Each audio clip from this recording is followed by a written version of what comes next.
Very good. I mean, Sam, you've worked in both digital native companies and serving with operators.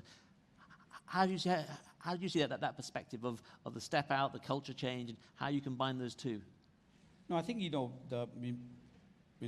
my background, was at Facebook and, in the early days, and then while at Facebook as well as after that, as we worked with a lot of large enterprise like mobile operators and cable operators. And the challenge, I think, is that, operators do want to innovate, but there are some I call like process debt and technology debt, and not in a negative connotation, but they're there for a reason. Yeah. And that kind of creates drag. And I think if you take a step back and look at, you're talking about like Clayton Christensen's innovator's dilemma. Yeah. One of the ways you really can innovate on the top of the disrupting technology is to have a separate entity. However, I think just having a separate entity is not enough. Like we're talking about, you got to have a totally different kind of mindset and skill set, new tech stack. If you are trying to basically be digital native, how can you leverage, cloud and digital native? How can you launch product on a daily basis? What internet companies would do rather than on a month basis or 3 months basis, 6 month basis. And the ability to experiment fast and fail fast. Those kind of concepts are, I think, very important to embrace to really make this step out, type of structure work.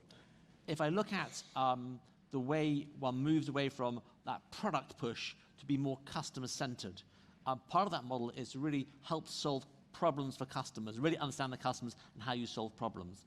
And in that model, in providing solutions, it's really bringing along an ecosystem of partners. So not just what you do, but that ecosystem to solve the problem. And if I look forward to 5G, IoT, a lot of the things happening in the industry, that new model will become increasingly important. How to work with a partner ecosystem, how to actually add and combine to create those new solutions to customer problems and be more customer-centered rather than product-centric. I mean, Sam, in terms of that, are you seeing that as a trend?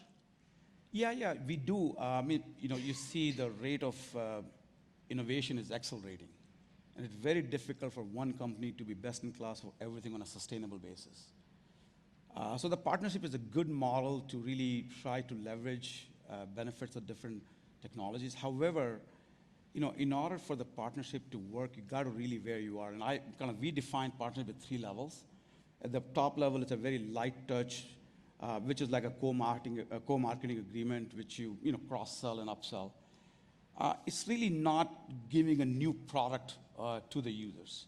The second level is more of like we're deeply integrating and developing product together.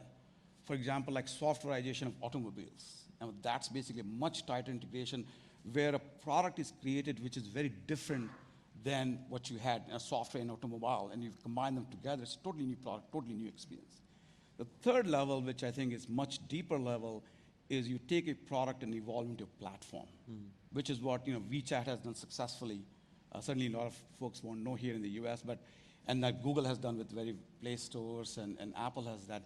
That's basically really, you create the true network effect, and you create a defensible moating. So I think the partnership will work, but you have to have the right type of partnership based on what exactly you're trying to do to make it work. Yeah. So all that all the news of ICT, cloud native, all the sort of IoT, AI, providing those enabling technologies for enterprise customers to kind of create the new products and services out of, and also taking the telcos out from 5% of revenue to maybe 25, 30% of each use case, much greater revenue opportunities. Right. Very good. I don't know, Sam, whether that's a trend.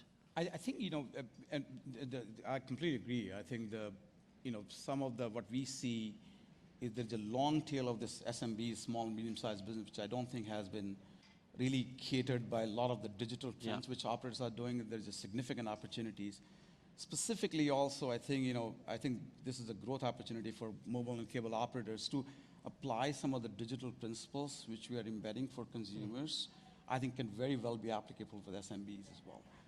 I think, I believe that we are kind of at a point of inflection where there's a convergence of internet companies and media companies and mobile operators, and specifically driven by where users are changing in their requirements from 3Ms to 5Ms. It's not just about minutes, megabytes, and messaging, it's all about multimedia. Yeah. And I think that, the innovation on 5G is going to be more around immersive gaming experience. You saw 4G leading to streaming of audios and videos. Netflix and Spotify would not exist if 4G did not happen. Yeah. And I think 5G is going to have a lot of innovation. In fact, this afternoon we're talking to Producers Guild of America. How do you create that entertainment type of media type of experience on the 5G? Yeah. So I think there is going to be a lot of innovation happening on that. And I think in that ecosystem, mobile operators will have an important role to play.